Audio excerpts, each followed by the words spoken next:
What is up, everybody? Episode 17 of Roughing the Passer.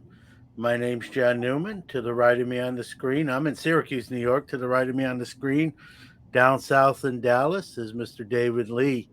This is our first week on the Six Pack Coverage Network. Happy to be part of that group. Check them out. They do all sorts of shows, sports betting, food, entertainment. They got all the bases covered, and we're happy to be part of their group. Not going to change anything as far as show format at this point. We're going to give out some game balls and goats. And when we say goats, for potentially new people listening or watching the show because of the network affiliation, when we talk about goats, it's meet the bad sort of goats, right? The game balls are for the guys that stepped up, and the goats, when we talk about them, are the ones that did not play as well. We'll go through that. We'll go through the scoreboard, and myself, David, and my son Jordan, who's sometimes on this show, make our picks earlier in the week. We pick 4 games, either over unders or the spread. We keep a running tally how we're doing. So first off, let's go to the scoreboard here.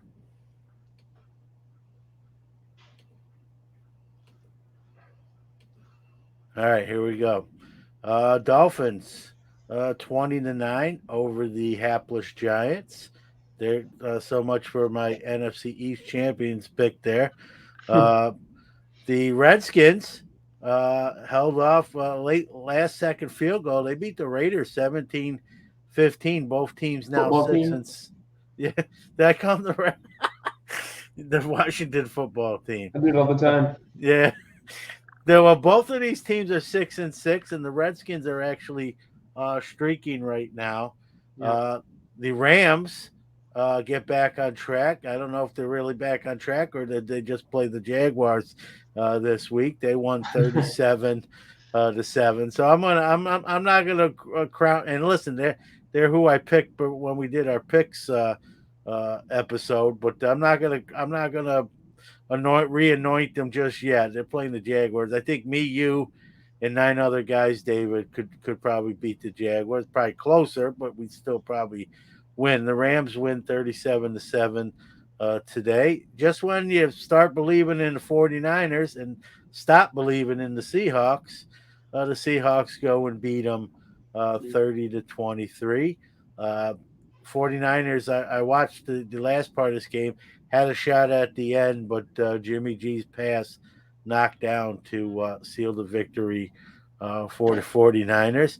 And what I think I'm going to do, David, is every week pick whoever's playing against the Steelers in our confidence picks, because normally I don't touch the Steelers games on those, but I took the Ravens and they were 3-point favorites. I took them, and not only did the Steelers cover, but the Steelers held off, stopped a 2-point conversion, or survived a 2-point conversion at tried by Baltimore at the end, and they got a pretty much a must-win to go to 6-5-1, 20-19. So that might be my new.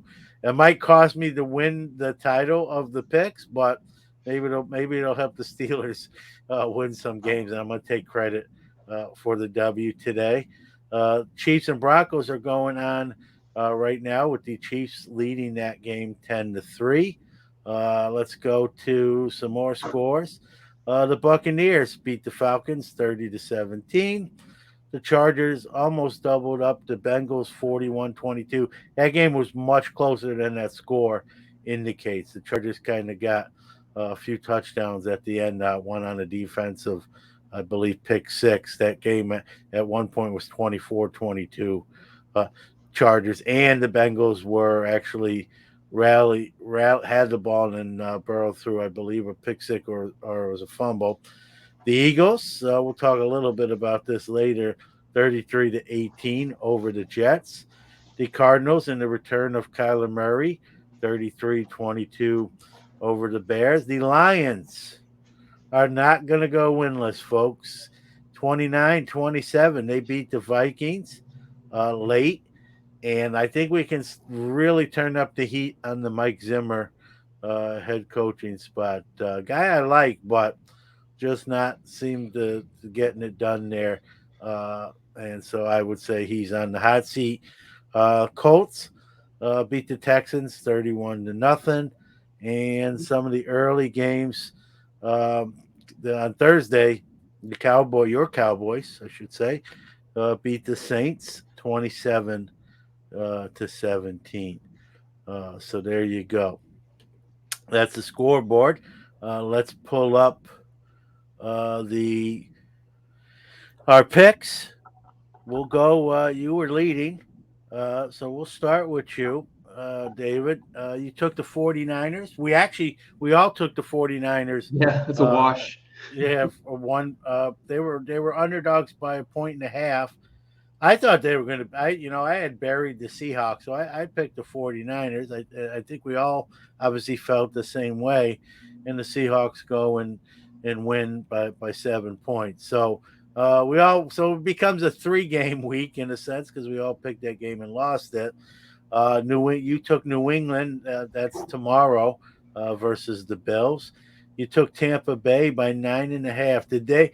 What was the final of that? I can't remember. That was 30-17. All They're right, good. so yeah, you're good. You covered that one. So you're 1-1 with the New England game tomorrow, and Arizona covered the 7 points versus the Bears. So you're 2-1 with the New England game to be determined.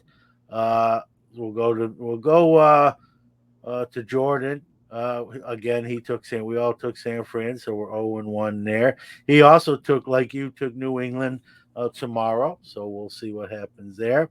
He took the Colts -7. He won that, and he took the Chargers, which were an underdog to the Bengals by a point and a half, and so he's 2-1 as well with tomorrow's game to determine whether he's 2-2 or 3-1.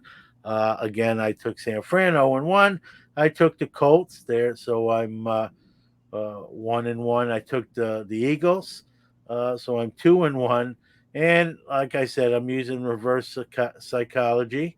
I sacrificed one of my picks for a Steelers win, so I'll finish the week at 2-2 and still remain 2 games under 500. So I may lose a game tomorrow, depending on the result of the New England and Bills game. You guys, Jordan and yourself, both took the Patriots, so they're really surprising me Yeah. uh, this year, to be honest with you. So, um, I had that 4-0 week, and then I've had two sort of 2-2 weeks. I can't really, or actually, I had a 1-3 week, and then this week looks like a 2-2 week. So I can't sort of have 2 good weeks in a row, so to speak. And so again, longer.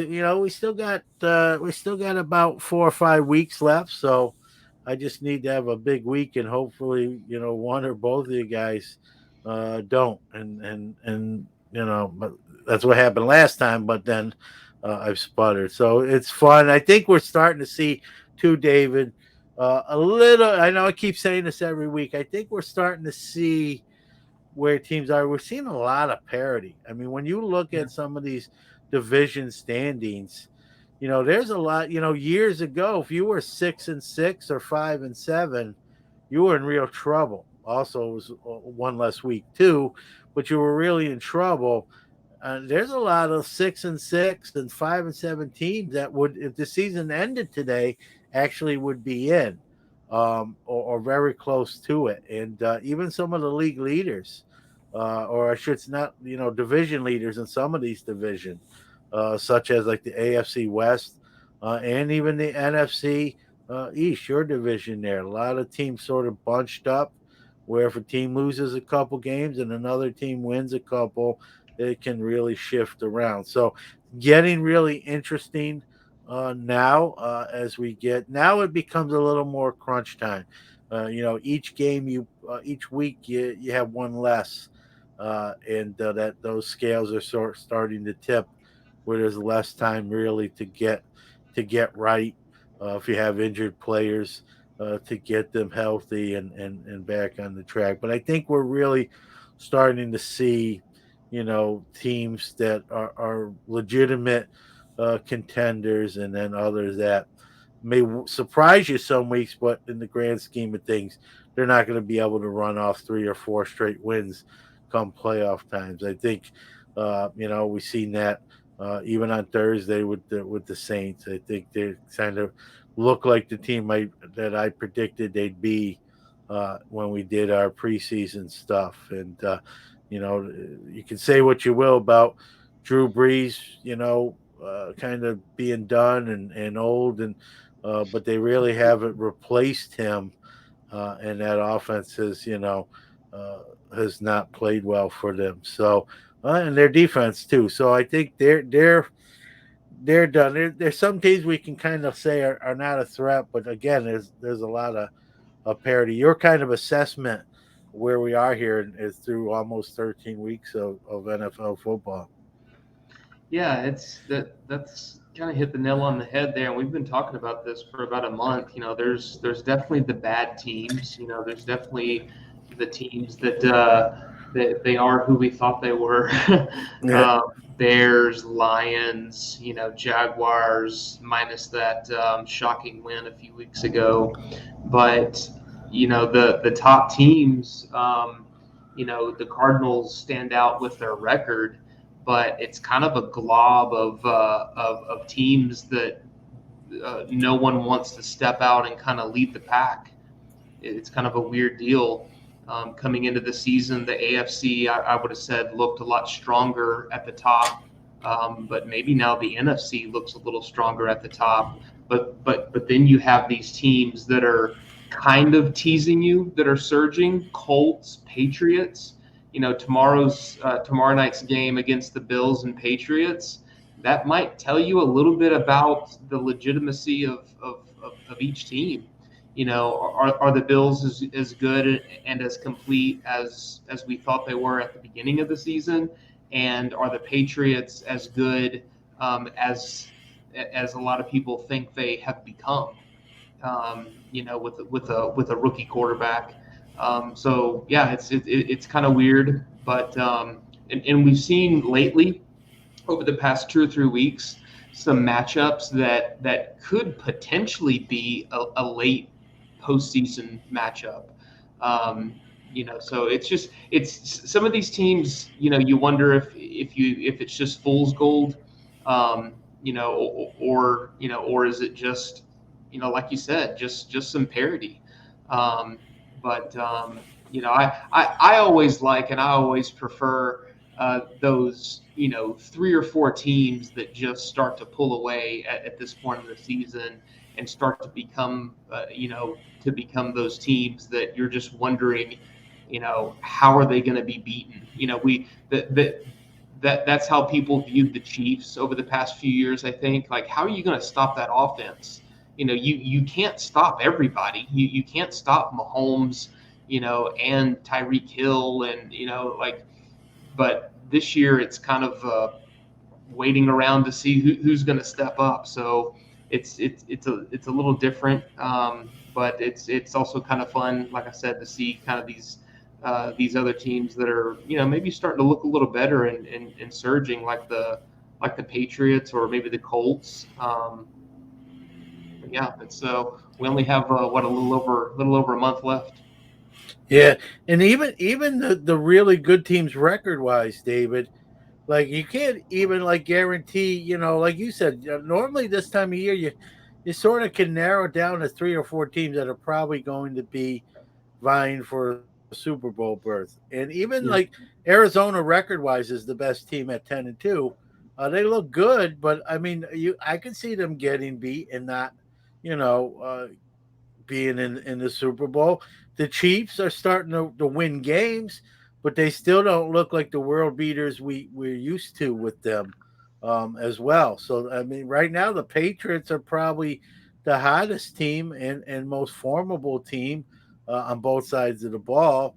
But I mean, I don't know about you, but I didn't think I picked the Bills to win this division, and Yeah. I didn't think it was going to be in play. And Yeah. let's be honest. If the Patriots win tomorrow night, they're going to win the division. They were already up on Buffalo, and so if they beat them tomorrow, they're going to gain another game with one game to play. And so I'll go and say it. If the Pats win tomorrow night, I think I'm not saying Buffalo won't make the playoffs, but it's probably going to have to come from the wild card sort of thing. So Yeah. it's and if you would have told me that, I think I even picked, thinking back to our picks show.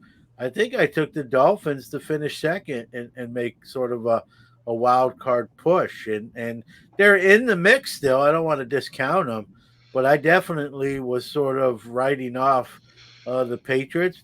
For me, I'm pretty sure I know why. I mean, I just didn't believe in Cam Newton, and I thought Mac Jones wasn't going to be this good this quick for sure. And their defense is really, to me, uh, outplaying their roster. I mean, their defense is playing great. Whether they're overperforming, it doesn't matter. That's where they're at. So, and the Bills have struggled. I mean, they lost even week one to my Steelers, and the Steelers looked flat the first half of that game. It needed a block punt touchdown to basically beat them, and then they lost to the Jaguars 9-6. So sort of uncanny losses have hurt the Bills and opened that door for the Patriots. But I'm not gonna lie, I think for just a pure football fan without any rooting interest, it's fun because I mean, so much is usually decided at this point, and nothing's really decided at this point. I think probably safe to say Arizona's probably in the playoffs for sure with the 10 wins, but really after that, it can be anybody's. Someone gets really cold, they can be out, and if someone gets really hot, they can play themselves right in. That's how bunched up the standings are. Like Yeah. no one can start resting starters and preparing for the playoffs and getting healthy, and that's good too because I know fantasy folks like that too. Is in some years, everyone's some of the teams that have got spots locked up, they rest all their starters, and it screws up with fantasy league championships. I don't think you're going to have that problem too much this year. I think teams are going to have to play right to that last game, and many of those games, I believe, are divisional games as well. So Hmm. really, we're going to see 17 weeks of full football, and where all 17 weeks I think are going to come into play, and truthfully, that's the way it should be. So it's gonna be fun to watch, and we'll see what happens. And even that's how crazy this league is. You talked to me last week. I was already having a funeral for the Steelers and burying them, threw rose on their grave, and was walking away. They didn't quite frankly. I'm not gonna lie about it. I didn't think they were going to win this week. That they did, and now at 6-5-1, they're clawing their way. They're the dirt I poured on them. They're throwing it aside for now and saying, hang on, we're still alive here. Maybe not looking not pretty, but we're still in the mix. When they put up those graphics during these games of in the hunt, they're still right there. So I guess that's all it's the old poker saying, right? A chip in a chair is all you need. Well, they still got a chip and they still got a chair. They're not out yet, and there's a lot of teams that aren't out yet, and that's what's going to make this last 4 weeks all the more interesting. All right, let's get to our segment we call Game Balls and Goats. And for those, like I said in the beginning, uh, when we say goats, we're talking the bad sort of kind. Maybe the one, uh, a player that botches a play that costs the game, or just has a forgettable performance. And the game balls are self-explanatory. These are the guys that stepped their game up. And before we get into this, Dave, I will say this: if I had 9 game balls, I could have gave them out. It was hard to really pick Yeah. just 3 guys. A lot of weeks we kind of have similar guys. I got to feel we might have some different ones potentially, and that's just with us two being on this week. It was a lot harder picking the game balls this week than the goats, and so I'll have you started off. We'll start out with a game ball. Who you giving your first game ball to? The first one on my list, a little bit more obscure this time. And I promise I'm not picking him because he's a former Longhorn. But I've got Cardinals linebacker Jordan Hicks. He had 13 tackles today against the Bears, 9 solo tackles, and 2 sacks. That's a pretty good stat line, for one dude. If we remember last year, the Cardinals drafted Isaiah Simmons out of Clemson, and he was the top defensive player in college football coming out of college, coming out of the 2019 season. But a lot of people kind of maybe forget about Jordan Hicks and the impact that he's had in his career.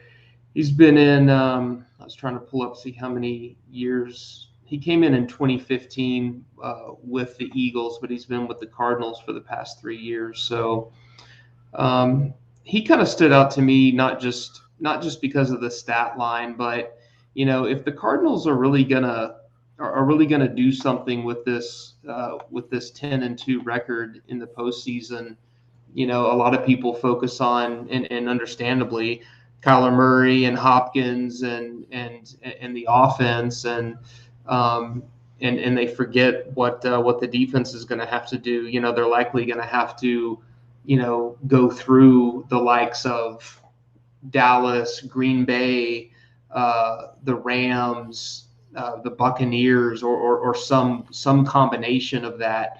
Now, if they get the bye, if they're the team with the bye, which they kind of are staking that claim right now, the defense is going to have to step up. The defense is going to have to deal with Dak Prescott and Tom Brady and Aaron Rodgers. I mean, these guys, Brady and Aaron Rodgers are some of the greatest of all time, and Stafford is one of the kind of the underrated quarterbacks of the past 20 years. So that's going to be interesting to see how the Cardinals kind of put it together as a complete team. Yeah, Hicks is a good. He's kind of one of those all over the field tackling machines. He's not necessarily used as an edge guy, although he had the two sacks today. But yeah, I would start to pay attention to to the other side of the ball with the Cardinals with their top record. So yeah, he stood out to me. Yeah, good call. You do the best job on this show when it comes to like finding out, that defensive guy that had that great kind of, season type game. You're better at it than me. He wasn't one of my guys, but without even T.J. Watt today in Pittsburgh, they probably don't win that game. He did make my cut, but he was sort of in the mix. So I just a little honorable mention to the Steelers guy there. I went with a quarterback. Uh, back from the dead, Gardner Minshew with the Eagles. 20 Yeah, for he's one of 26, I mine. think. Yep, 283 yards, 2 touchdowns. And I don't know, I don't know how they're feeling in Philly, but there might be, believe it or not, as crazy as it sounds, a quarterback controversy. I know they weren't playing a great team and they were sort of expected to win, but I mean, 20 for 26. I don't care who you do that against. That's a pretty good stat line, and so Philly's got some questions. Like when everyone's healthy, what I think will happen is they'll probably go with Hurts, but have a real short leash. If he's not putting points on the board or struggling, or his accuracy is suffering, he's going to get a quick hook, which never really fares well. Definitely crushes confidence. But they're in. That division better than anyone. You can't at this point. Everyone's kind of bunched up. You can't afford to drop games, and it's crunch time. And so I think if Hertz gets back in there, his leash got a lot shorter with if he has a bad quarter, a bad couple series in a row. Uh, Sirianni's going to probably yank him and make that call to the bullpen. And Minshew, I don't want to jinx him or nothing, but he's not a guy that really even on his non-best days he's not throwing like 3 or 4 picks. He's Mm-hmm. really a sort of a serviceable quarterback where he's not going to blow up and self implode. I mean, Hertz has shown a tendency to throw interceptions and turn the ball over. So Philly's got some will make that old cliche, right? If you have two quarterbacks, you don't have a quarterback. In this case, I'll differ a little bit. Both guys are capable of playing well. But Minshew's probably the more steadier as far as when you look at the overall track record. Hertz has probably the most upside long term, but NFL's a win now league, and so Sirianni's probably going to have to go whoever has the hot hand that can get him the wins today. But what it might cost them is a confidence with Hertz. So we'll have to see.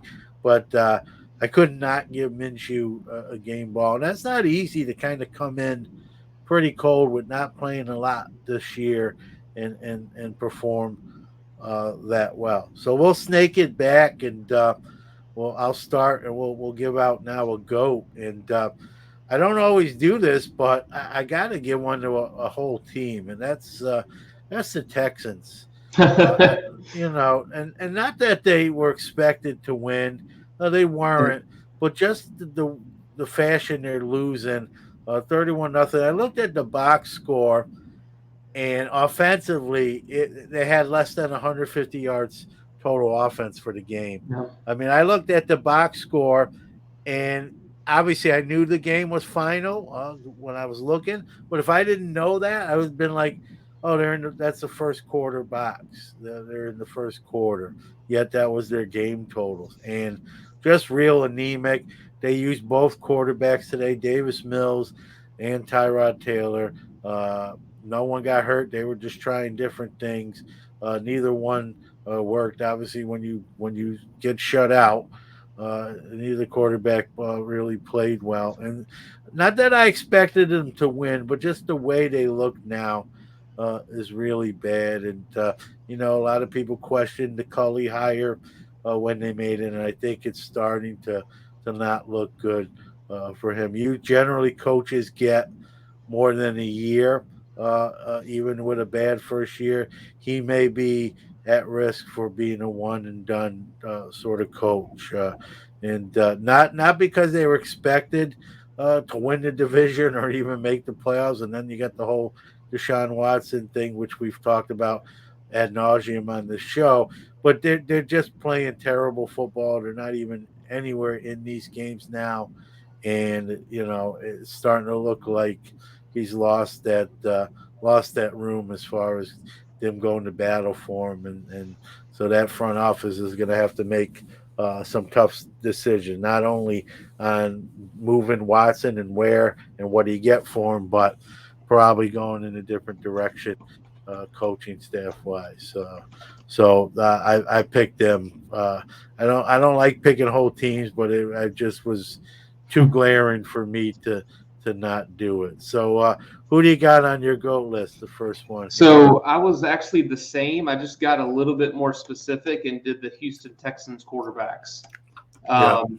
Just in terms of specific performances and stats that stood out to me.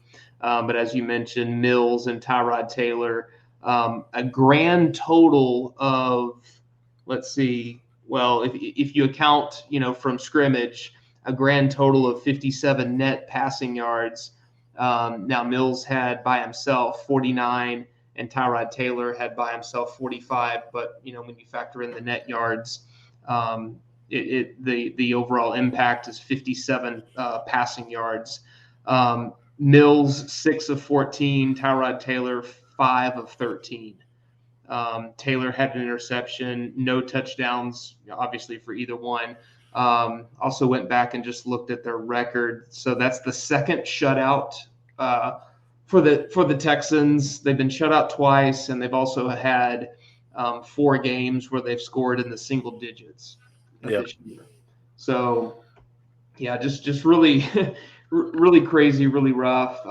If I was a Texans fan, I would be looking at this thing and with almost no hope, like what direction, what's our brand, what style of football do we like to play, who are we going after, you know what I mean? Like who's there in the draft for us to kind of build around.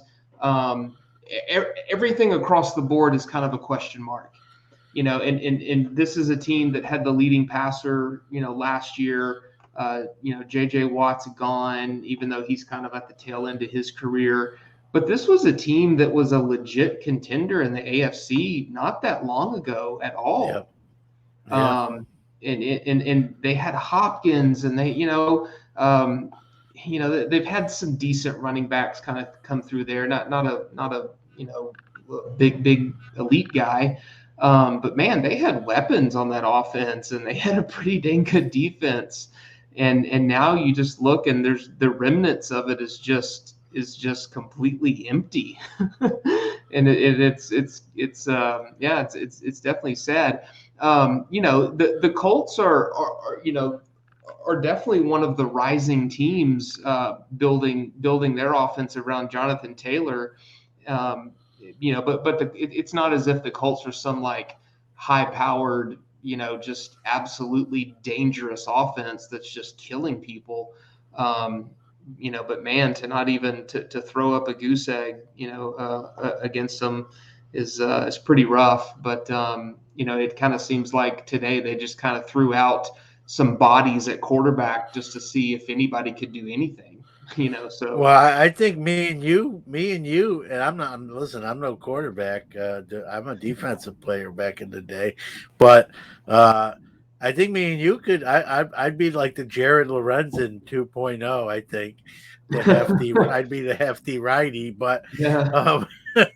but I mean that's how anemic that performance was. I think me and you could go in there and probably do as good as that. I mean that's.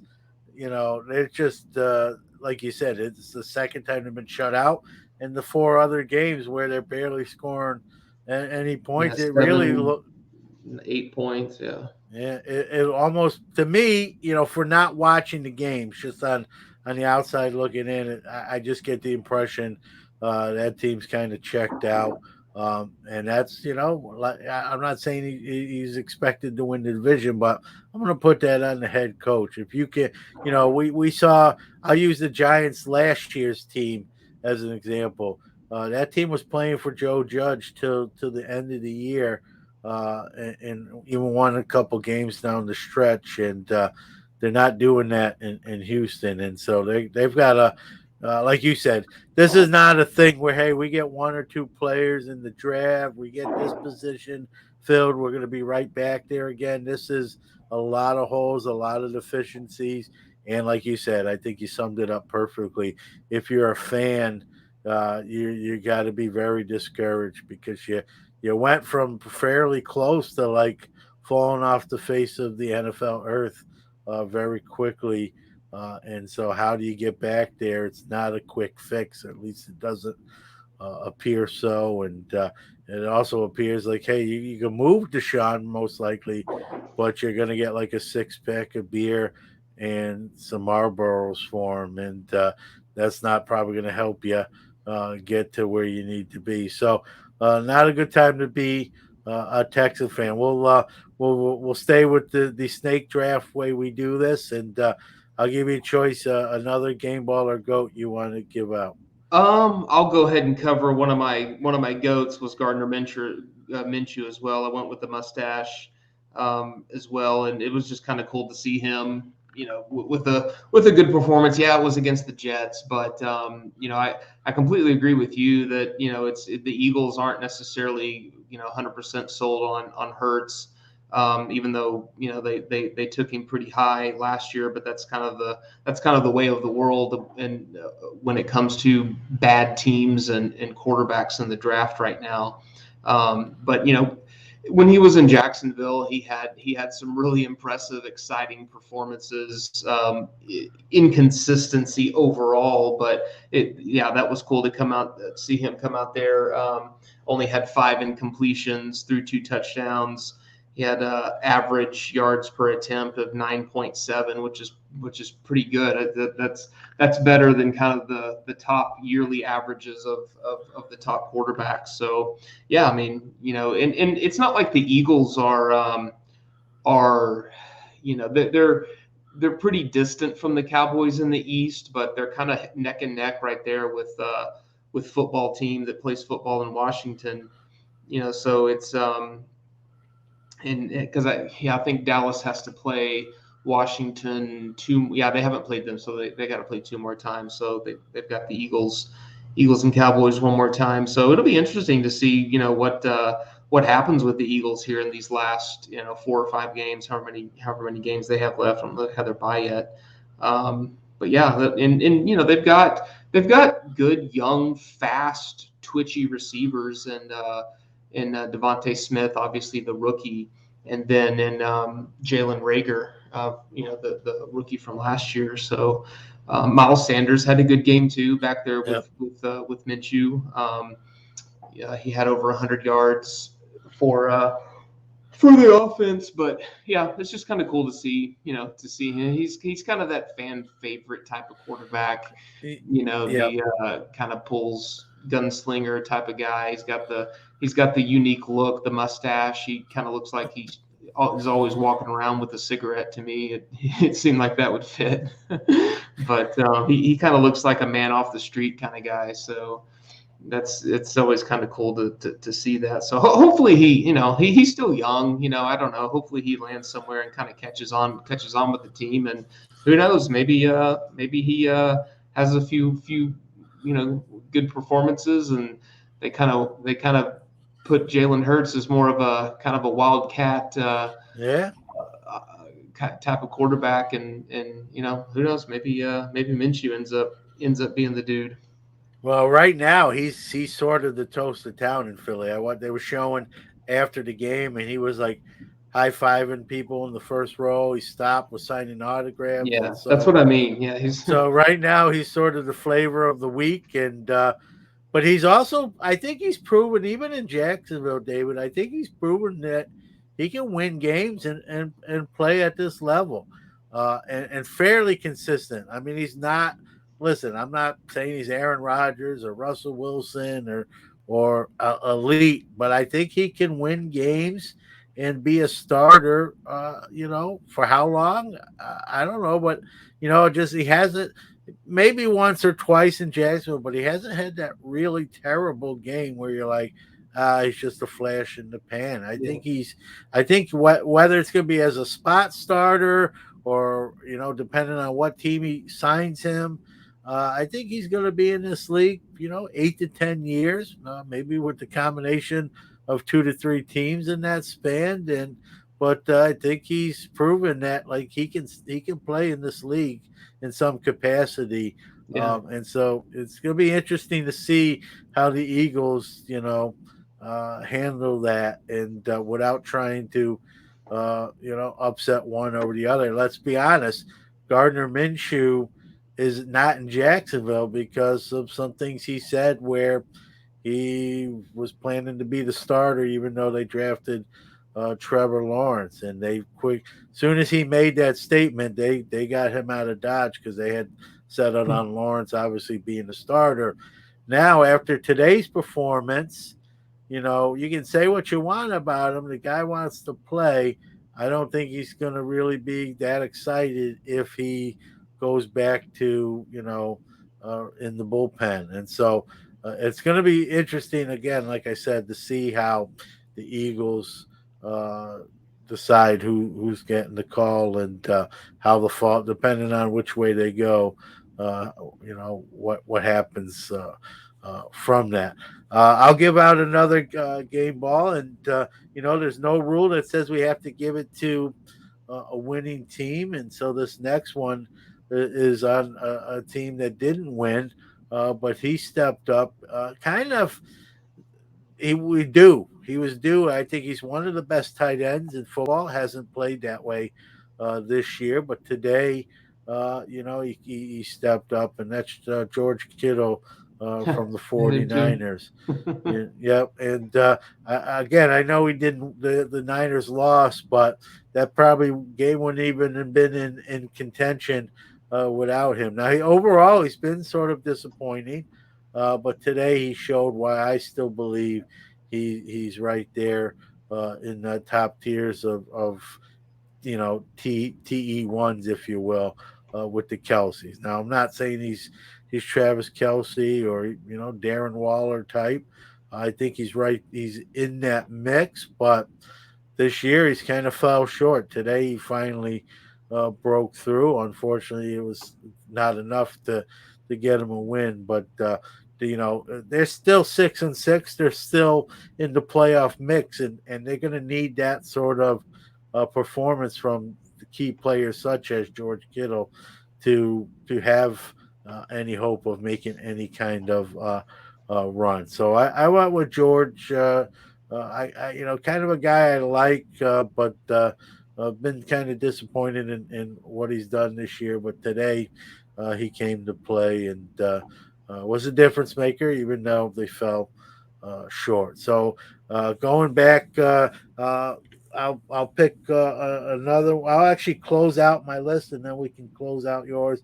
Uh, Chris Godwin from the Buccaneers got.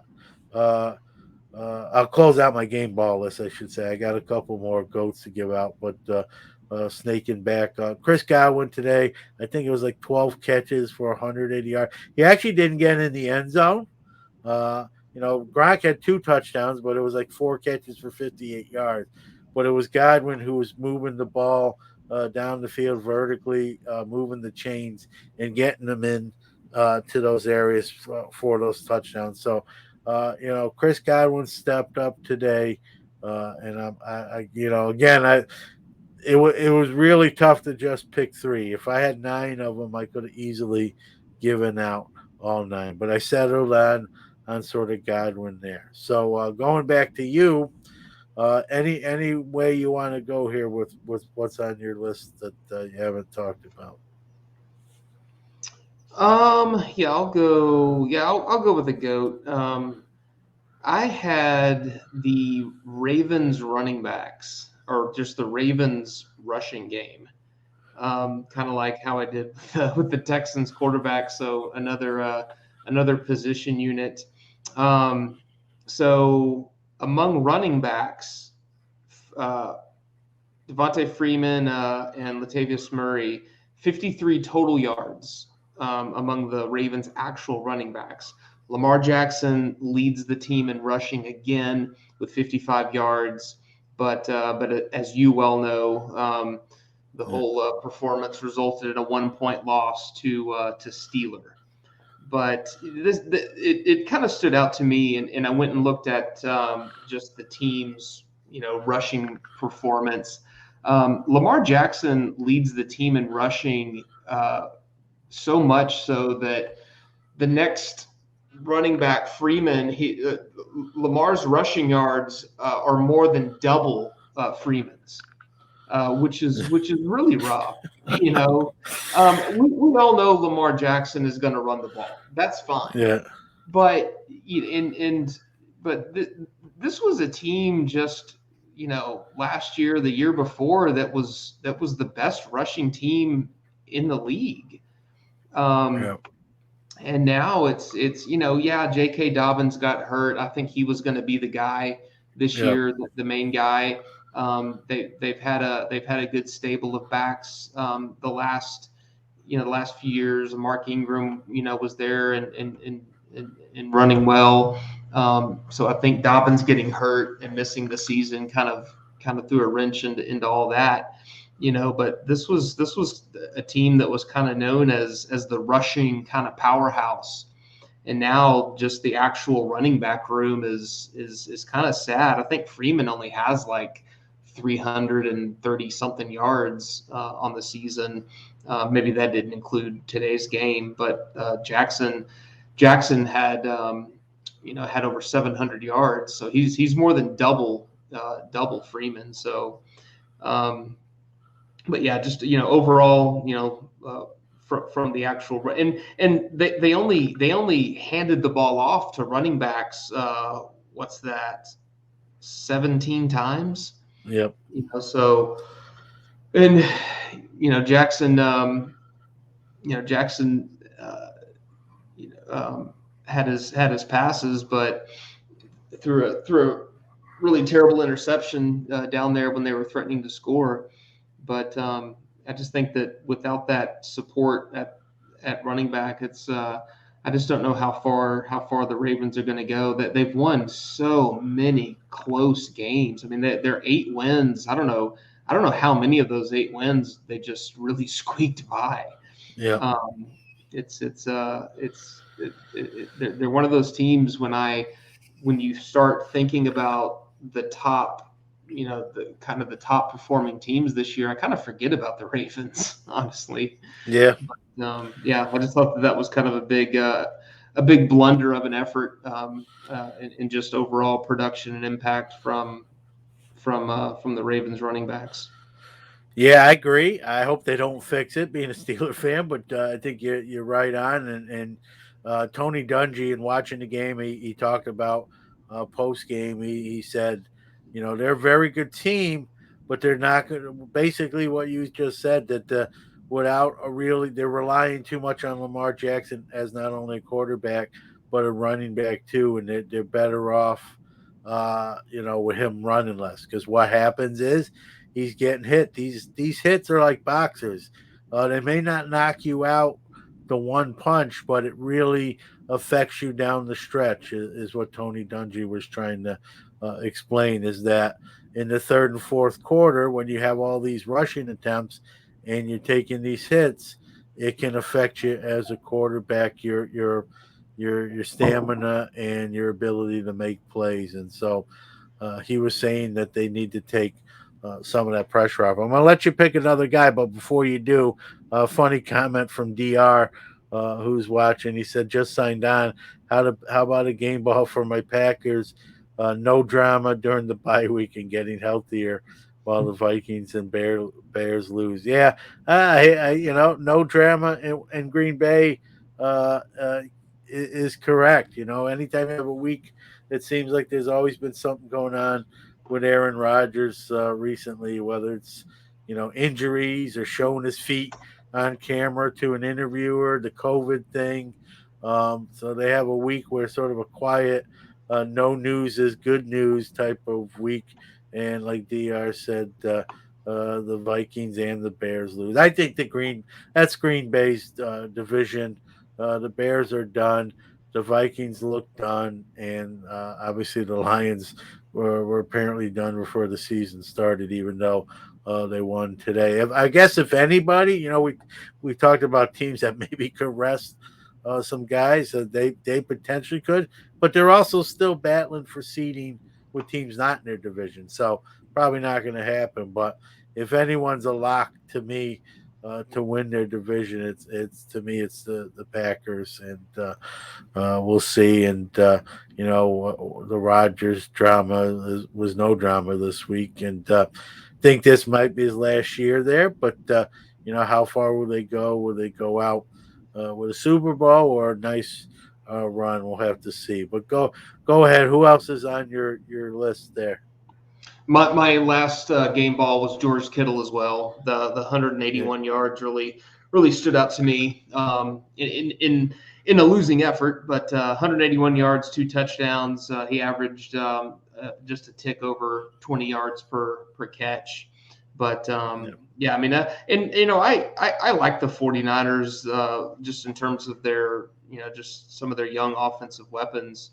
But yeah, I think you're right. I think Kittle kind of hovers in that top tier of tight ends. He's never really been like a touchdown machine, but I think that these 2 touchdowns were just his second and third touchdown of the season. So, but yeah, it's great performance. His I think overall production has definitely dropped over the past couple years. I know he missed a lot of time last year, but even just if you look at what he's averaging out this year versus what he did back in what was that 2018 2019. yeah. It's definitely a difference. But yeah, that's a pretty big game for a tight end, 180 yards and 2 touchdowns. But yeah, Yeah.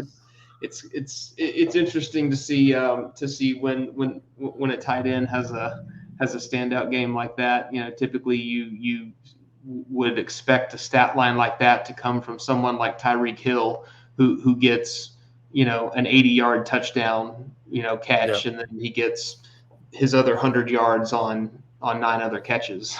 So but yeah, that's a pretty impressive stat line. Yep, no doubt. We're consensus there. I've got two guys. I'll only mention one, and we'll go back to you on my goat list. And this guy, before I say his name, I'll kind of do a little intro to saying his name. I know he's a rookie, but I expected really more from him at this level based on his college career. And I don't know where the struggling. Who's to blame? Is his coach? Is it the talent around him? Maybe it's both. Some has got to fall on him too. He's out there, maybe not executing up to his best ability, but he's really I think when the season's over and you look at the numbers, I know I'm going to be surprised and disappointed based on what I thought he was capable of doing, and that's Trevor Lawrence. I mean, it wasn't a terrible game, but it definitely wasn't great. They're getting blown out. I thought this team was going to be competitive in the very least. I thought with Meyer and Trevor Lawrence kind of coming in together. I thought they were going to be sort of a dark horse team, and even if they didn't make a playoff push, I thought they'd be competitive. And really the opposite has happened with this team. I think they've got 2 wins, and they're not even. I think it's not so much even the losses, David. It's just the way they're losing these games by 20, 30 points now. Lawrence, no games really with more than one touchdown, if a touchdown. You got the Urban stuff off the field that kind of bit him in the butt earlier this year. And so this Jaguar season has been, even for them, and not, you know, most predicted not to be a playoff team. But this team is really, for having the number one pick and getting what most people consider sort of that transcendent quarterback and franchise guy. Definitely the year has been, I think anyone even attributed to it would admit it's been, I don't want to say disaster, but pretty disappointing thus far. And, Urban Meyer doesn't look like he's long for there, whether it's this year and another year. But I don't think when you say Urban Meyer and the Jaguars, I don't think you're looking at a 5-10 year type of relationship. I've even seen Trevor Lawrence and him have some spats. on the sideline. So that honeymoon seems to be a little bit over. And when if one of those guys has to go, it's not going to be Trevor Lawrence. It's going to be Urban Meyer. And with some of these college openings that are still there, it makes me wonder. And I think there's going to be a few more before either when the college football season ends. It'll be interesting to see, or maybe just not even for another coaching job. Maybe he retires again and takes a few years off before maybe making a return on the college level. But I think the Urban Meyer NFL experiments is going to be much like Nick Saban's. Struggles and then goes. If he coaches again, it's going to probably have to be on the college level. But I got to give it to Trevor Lawrence. Just really kind of surprised. He's never really he had a couple stretches early in the year where he's starting to look like he turned the corner, and then it went right back. Sort of now. Again, I'm not saying it's all his fault. I think there's some um, other circumstances leading into the poor play, but ultimately it's him out there not getting it done and blowout kind of games. And he would have been my pick for best rookie quarterback and the best stats at the end of the year. And obviously that's not going to be the case. You got Mac Jones probably going to wear that belt for this year, and so. Pretty disappointing, I think, all around uh, what's going on there. So he gets one of my goats this week. And anyone else on your list? Yeah, my last goat is a guy that I think I gave a game ball to last week, and that's Bengals running back Joe Mixon. He um, he had 19 carries, 54 yards. He did have a touchdown, but he averaged 2.8 yards per carry, no catches. And Mixon is right up there stat wise with the top running backs in the league this year. He's got 11 touchdowns on the season. He's going to have he's by far going to have his best year of his career. But yeah, he's one of those guys that I think the Bengals, really kind of count on and is emerging. And losing to the Chargers, and you mentioned earlier how the Chargers kind of scored a few times late, or in the fourth quarter when this game was actually pretty close. But the Chargers got up on the Bengals like 24-0. Yeah. It was kind of flip flopped. It was like all Chargers, early, and then it was all Chargers real late. So Joe Burrow had to throw the ball 40 times, and maybe that was because they got behind, so quickly, and you definitely don't want a second year quarterback having to frantically, throw the ball 40 times just to kind of get back into the game. Mixon's longest run was 10 yards. So it's kind of like one of those. He's a guy that you would hope to kind of step up in a big game like that. The Bengals were, had won two in a row, and this was a good test for them. The Chargers record wise are right there with the Bengals. Yeah. Kind of surprisingly, right? And so this was kind of a good test for them to see, hey, here's a team that's on par with you, maybe a little better. Justin Herbert versus Joe Burrow kind of a thing. So, that was kind of a disappointing start to the game to see the Chargers get ahead so much. Not that I was going for the Bengals, but just in hopes to kind of see a good battle. It ended up being, close in the third quarter, but, Mixon's a guy that I think in these type of games, you definitely want to see, him kind of step up as he is emerging this year. There's no question that he's having a really good year. But this is the type of game that you would hope, that he would step up and take some pressure off of Burrow. Yeah, this is what Joe Mixon. This is you look at the every year the track record. This is what happens with him. He'll have one of these weeks where he just goes off, and then the next week he looks like ordinary Joe. Yeah, I'll and, steal and an maybe some of it NBC. was bad blocking. I don't Yeah, know. I mean, that can always be, but just the inconsistency. yeah, he's that's the best word for him. It's just he just shows so much promise, and you buy in, and then you get like the under 3 yards a carry game, and they lose, and it's just it's that lack of consistency where people want to put him in that first tier of running backs, but you just can't do it because to be in that first tier, you got to you're even in your bad game, you still have to have a halfway decent kind of week, and he has some clunkers where it's really a non-factor today. As an example, one of those, and can't argue with that pick. My last guy on my list, period, is a goat, and probably could have gave it to him at different points during the year. This is the first time to my memory that I've given him one. Now, I will say one thing in his defense: he has been injured here and there. Even today, I think he missed one or two series. Did come back and play, so he didn't go out for the game, but he did miss a series or two hurt, but then returned to the game. But this team, spent uh, wanted to get their quarterback some weapons.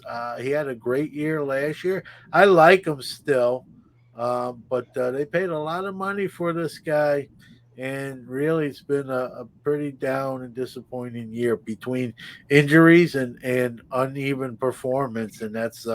Kenny Galladay, the New York Giants. Today, 3 catches, 30 yards. They were throwing the ball or trying to, and he just hasn't lived up to that contract. He was a one in Detroit. Maybe a little bit in his defense. In Detroit, he had Matt Stafford throwing him the ball. Now he doesn't, and he has Daniel Jones and the likes, but still, you get that kind of contract, you gotta perform better than he has. Maybe it's a little bit of a bitter fantasy owner in me because he's on my fantasy team, and so I have paid attention to. He just hasn't had that big game at all. I'm not sure if he's even cracked 100 yards this year. I don't believe so. And they paid him a lot of money to kind of be the one and kind of pair him with the Shepherd and Darius Slayton and Evan Ingram to give Daniel Jones more weapons, and he just hasn't lived up to the billing, and so I'm going to give it to him this week. That's my list. Did we get everybody, or do you have anyone left you got to cover? No, that's all six of mine. Yeah, all right. We're right about the hour mark, which is what we try to aim for. And but it's this is I know I say this every week, but I think now it's really we're getting to the it's sort of like the hill. You get to the top of the hill, and then you start going down the hill to the finish line. I think that we're in the part of the season, David, where we're kind of going downhill towards the end of the regular season, and now there's just less room for error for these teams. I mean, even to me, you look at even the Steelers today; they lose that game, and quite frankly, Mark Andrews sort of went off his fingertips, and that on the 2 point conversion, he catches that, he gets in. There was really no one around him, and the Steelers lose a heartbreaking game, and would be instead of 6-5-1 5-7-1 and probably done. They talked about it during the game that it's a must win. I felt that way. I still think they got a lot of work to do, and you're not going to blow the doors off anyone with what they're doing. And tomorrow night you got the Pats and Bills, and if the Bills drop that one, they're looking at best a wild card. And to me, they're going to be right in the mix with a bunch of other teams where now there's room for error. significant. They can't have another Jaguars type game where they lose to a team they shouldn't. And so now this is the time of year where you kind of get away with that a little bit early, and then like turn it on. You're running out of weeks to turn it on, and so every week counts. But I think this part of the year, the pressure gets turned up because each week that goes by now, you have one less coming down the home stretch, and with so many teams all bunched up, 7-5, 6-6. Hmm. That one bad week could be, someone is not going to make the. There are going to be a lot of teams that don't make the playoffs this year by one game. And so, which game here is it going to be in week 14, 15, 16 that that team can point to and say, we should have won that game, we didn't, and it cost us a playoff spot. And that's what's going to happen the next couple weeks. We don't know yet which team and what game, but that's what's going to happen. And to me, that's what, as an NFL guy and loves football, it's those stories that are the most compelling. And watching, when you watch, when you're not watching Dallas and I'm not watching Pittsburgh, that's what we're looking at. And we're going to find out. Well, who's going to get in and who's not. And I think even some of these teams, I think it's going to be. I don't know if you agree. I think there could be some teams that don't get in that might be better than the teams that do get in, but it's just that they drop the game in the next few weeks or two that cost them that spot. And it's going to be a lot of people in those locker rooms saying, we're better than those guys and they're still playing and we're not. And a lot of second guessing and kicking themselves. And so that's what Yeah, I'm looking tomorrow forward night's to. game is going to be really interesting. I think it's Yeah. if the Patriots kind of have that half game up on the Bills, but because I think going back to our picks, I think I did Packers and Bills in the Super Bowl. And the Bills still can score points. Their rush defense is still really good, but if the Patriots beat the Bills and take control of that division, not that we haven't seen that before in the past, 2 decades, but that'll be pretty interesting. The Patriots are going to have a lot of eyeballs on them if they beat the Bills tomorrow, because the AFC is looking for a team to step up, with Derrick Henry gone for the Titans and the Bills kind of being a little wishy-washy, and the Chiefs not looking like the Chiefs. So I think the AFC is looking for their brand. They're looking for their team to kind of put up there. Where there's a lot of people that are not sold on the Cardinals, but right now the Cardinals are the team in the NFC record wise. Other people would probably argue the Packers, right now, maybe as a Yeah. as a 1A 1B Cardinals Packers, but the AFC is kind of really looking for their team. So that'll be interesting to see. Well, if the Patriots win tomorrow night, they're throwing their hat right in that ring and saying we want it. We right now we are that team and we want to be that team. And Yeah. I got to stop burying them because every time I bury them and say, hey, the reign of terror is over, they do something Yeah, I mean like they this. could be playing for the bye for in the Yeah. AFC. Well, Legit. I mean, they definitely could. The somebody Titans are today. the Titans have lost 2 games. Yeah. The Chiefs are winning again. Yes. The Ravens, nobody knows who they are. But yeah, Yeah. and two of the games that the Patriots lost to start the season, one was to the defending champions in a close game, and the other Yeah. loss was to the Cowboys in overtime. Yeah. Yeah. Yeah, I buried him. I didn't see this coming, but I think love him or hate him, or dislike him. I mean, Belichick can coach. He's proven that, and look what he's done with some of these quarterbacks not named Brady. The Matt Castles and Brian Hoyers, and still win games with them. Cam Newton probably was really the first guy that kind of laid an egg under his tutelage. But I don't even know how much of that is Belichick or Cam Newton. It's just it's over kind of a deal. And maybe Belichick thought he could squeeze a little more life out of him. So. Yeah, the Patriots again. They win tomorrow night. They're probably going to be your AFC East champs, and then it's just a whole bunch of teams just vying for other positions and playoff spots. And like you said, I picked the Bills. If my memory serves me right, I picked the Bills and the Chiefs for the AFC Championship game. And neither team right now, even the Chiefs, I know they're winning games, but they're sort of it's not their typical Chiefs. We're used to that high power, run you out of the gym and beat you 35-14. We're not getting those Chiefs yet. Even in these wins that they're stacking, these are competitive games where they could potentially be beat. Um, and if we're talking about gambling and going to Vegas, they're not a team I'd probably bet my house on, especially with what the Patriots now are doing. We'll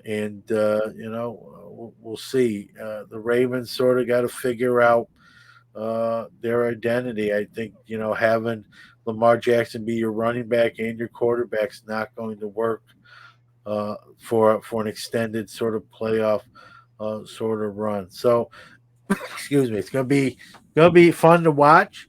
Again, there's gonna be some teams when all the dust settles and the smoke clears. There are gonna be some good teams that probably could have made some noise in the playoffs. Probably not get in because they gacked up a game here late or two, or some they can point to an early season game. Maybe it's going to be as crazy as it sounds. The Bills, and they're going to point to that Steelers game or that Jaguars game where they felt like, how did that even happen?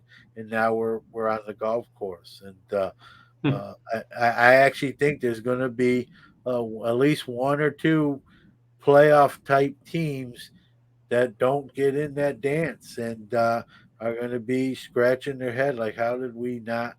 What caused us to be watching rather than playing. And I think there's going to be obviously there's two sides to coins, right? It's going to be the other side of that coin, where there's going to be one or two teams in that, quite frankly, no, when we did our picks, we didn't pick them. They're going to, kind of come in a back door that's left open, Mhm.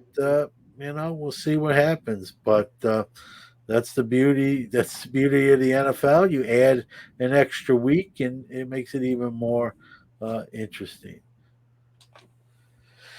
All right. Well, that's going to do it for this week's episode. Just want to remind everybody we are live Sunday nights at 9:30 on the Sports Card Nation podcast YouTube. We're on the live on Facebook, Roughing the Passer. If you go to Facebook, search Roughing the Passer podcast. Give us a like or follow there. You'll be alerted when we go live. And we're also going to be, if you miss an episode, you can catch the link on our new network that we're part of, which is the Six Pack Coverage Network. And once again, just want to thank them for reaching out and having us on and be part of what they're doing. And so, with that being said, for the two live crew tonight, I'm John Newman. That's David Lee. And we'll see you next week. Matt.